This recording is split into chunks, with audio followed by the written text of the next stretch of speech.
Hello and welcome to the very first episode of my spring series, and we're starting off with a bang with an Easter weekend feast.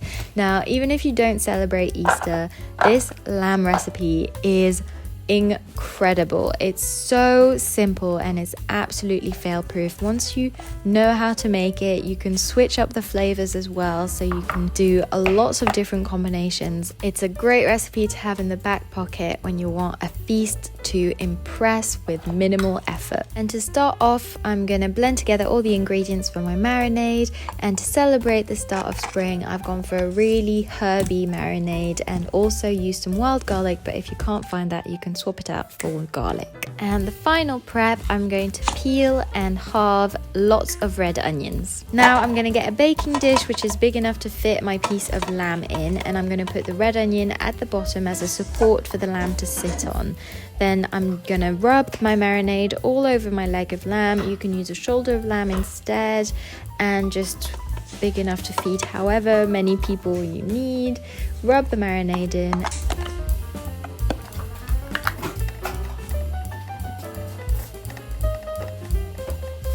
And then I'm going to cover it with 2 pieces of foil.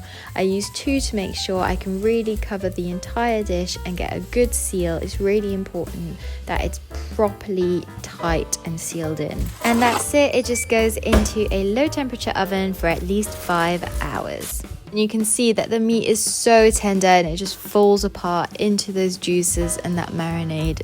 Delicious. Then it's optional, but I like to roast the onions separately just to get them caramelized. And the lamb can just stay covered and it'll stay warm for a while, but you feel free to reheat it at the end in the oven as well when you're ready to serve. If it's not quite falling apart yet because you've got a particularly large piece of lamb, then cook it for a bit longer. It can cook up to 7 hours before it would dry out. Now, I did say this was a feast, so I'm going to make a few sides to go with the lamb. I'm starting off by making my potato and celeriac mash. So just big chunks of peeled celeriac and potato, cover them with cold water, bring that to a boil, add some salt, and then boil them until they're really soft. Drain them and leave them to dry for about 5 minutes before putting them back in the saucepan, adding in some cold butter and mashing away.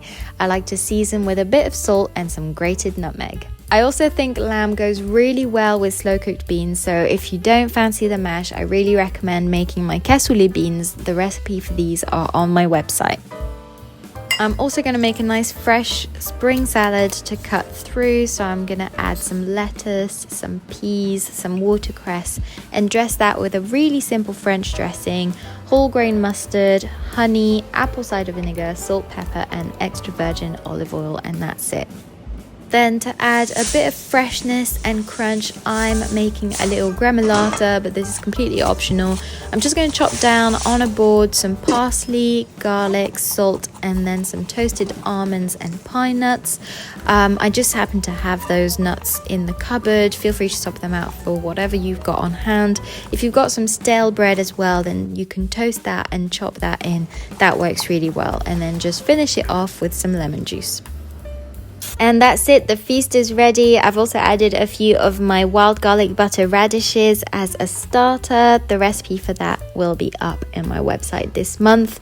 But there you go, just ready to plate up and enjoy the succulent lamb with nice buttery mash and lovely zesty salad and those sweet onions. As always, I really hope you enjoyed this video and give this recipe a try. Please let me know in the comments, and please make sure to like and subscribe for more every week.